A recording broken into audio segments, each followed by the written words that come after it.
बाबा श्याम आपकी सुन नहीं रहे हैं, तब वह क्यों नहीं सुन रहे हैं आपकी? क्या हम पूजा अच्छे से नहीं कर रहे हैं या फिर भूल हो रही है हमसे पूजा में जो हमारी बाबा श्याम सुन नहीं रहा है?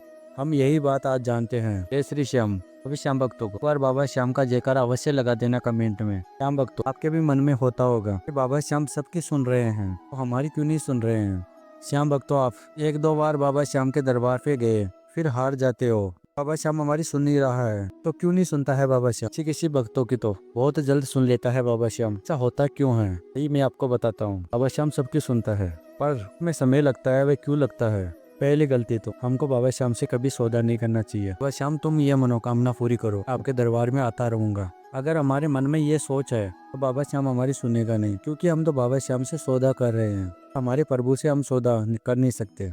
हमारे ठाकुर से, बाबा श्याम से निष्काम होकर प्रेम करना चाहिए। वह श्याम को सब पता होता है मेरे भगत को क्या चीज की आवश्यकता है। वह परम पिता परमात्मा है। जैसे कि एक बच्चे को आवश्यकता होती है किसी भी वस्तु की, तब उसके पिता माता को सब पता होता है कि मेरे बच्चे को क्या चीज की आवश्यकता है। ये हमारे बाबा श्याम है। काम होकर बाबा श्याम की पूजा आराधना करना चाहिए। बाबा श्याम का नाम जप अवश्य करना चाहिए। कलयुग केवल नाम आधारा, इतना बाबा श्याम का नाम जप करेंगे कलयुग के अंदर, नहीं हमारे प्रारब्ध में जो पाप कर्म है वह खत्म होकर हमारी मनोकामना वह पूरी होगी।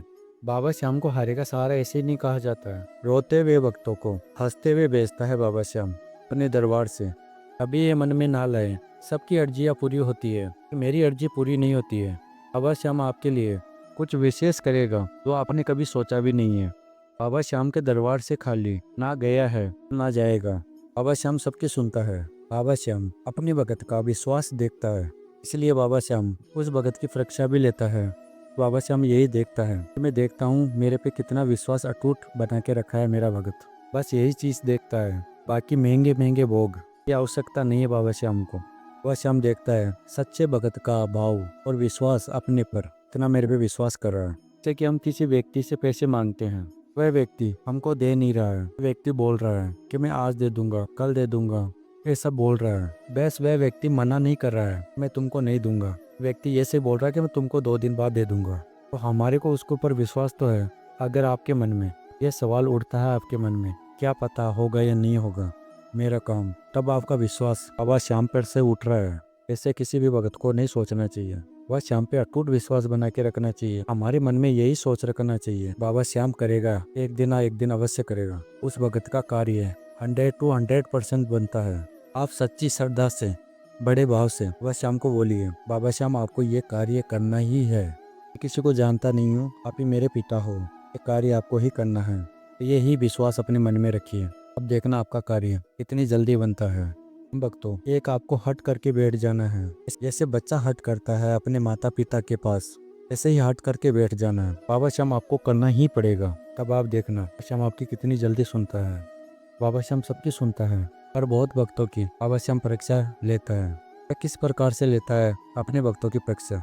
कुछ संकेत है, संकेत आपको भी मिले तब आपको विश्वास कर लेना है बाबा श्याम हमारी परीक्षा ले रहा है। इस दिन हमारी परीक्षा पूरी होगी, उसी दिन से हमारे कार्य जो रुके हुए हैं वह बनने शुरू हो जाएंगे। आपको परीक्षा में पास होना है बाबा श्याम की। कैसे लेते हैं बाबा श्याम अपने भक्तों की परीक्षा?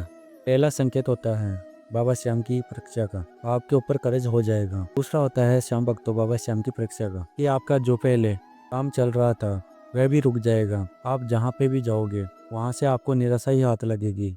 यह भी संकेत है बाबा श्याम की परीक्षा का। यदि आपको यह संकेत मिल रहा है तो आपको धैर्य रखना है, बाबा श्याम के ऊपर विश्वास रखना है। अगला संकेत होता है बाबा श्याम की परीक्षा का, आपको इतना दुख दिया जाएगा, इतनी तकलीफ दी जाएगी, आप उस परीक्षा में फेल हो जाओ। कैसे लेता है परीक्षा? जैसे कि जो भी आपके यार दोस्त है वह सब आपसे दूर होना शुरू हो जाएंगे। जो भी आपके रिश्तेदार है वह भी आपसे दूर हो जाएंगे, को अकेला करके छोड़ देगा।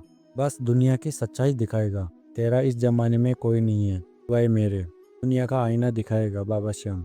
यह परीक्षा लेकर आपको ये संकेत मिल रहे हैं, वो आपको समझ जाना है बाबा श्याम की ही परीक्षा चल रही है। वह श्याम के ऊपर अटूट विश्वास बना के रखना है। परीक्षा उसी की ली जाती है जो विद्यालय के अंदर जो बच्चा जाएगा, उसी की ही परीक्षा चलेगी। भक्ति मार्ग पे चलेंगे तो हमारी परीक्षा ली जाएगी। और यह अधिकार है किसी भी देवी देवताओं को, वह उस भक्त की परीक्षा ले। आपके मन में भी ये ख्याल आता होगा जो भगवान को नहीं मानता है उसके सारे कार्य बन रहे हैं, तो वे क्यों बन रहे हैं? क्योंकि ये उसके अच्छे कर्म हैं। पिछले जन्म के लिए उसको सुख की प्राप्ति हो रही है। वह हर काम में विजय प्राप्त कर रहा है। जब उसके प्रारब्ध के अंदर पाप कर्म गिनती आएगी, देखना श्याम भक्तों, उसको भी कोई नहीं बचा पाएगा। कि अच्छे कर्म ही आगे बढ़ा रहे हैं।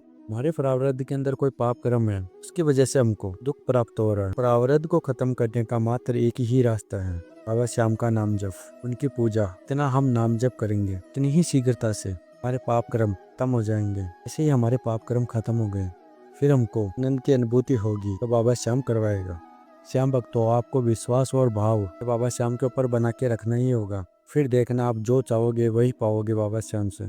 श्याम प्रेमी, वीडियो में दी गई जानकारी को अच्छी लगी है, सच्चे श्याम प्रेमी के नाते इस वीडियो को लाइक कर देना। और अगर आप नए आए हो इस चैनल पे, उस चैनल को सब्सक्राइब करके श्याम फैमिली का हिस्सा बन जाना। श्याम भक्तों, मिलते हैं अगली वीडियो में। हमारी बाबा श्याम से यही अरदास है, बाबा श्याम की कृपा आपके ऊपर और आपके परिवार के ऊपर हमेशा के लिए बनी रहे। जय श्री श्याम सभी श्याम भक्तों को।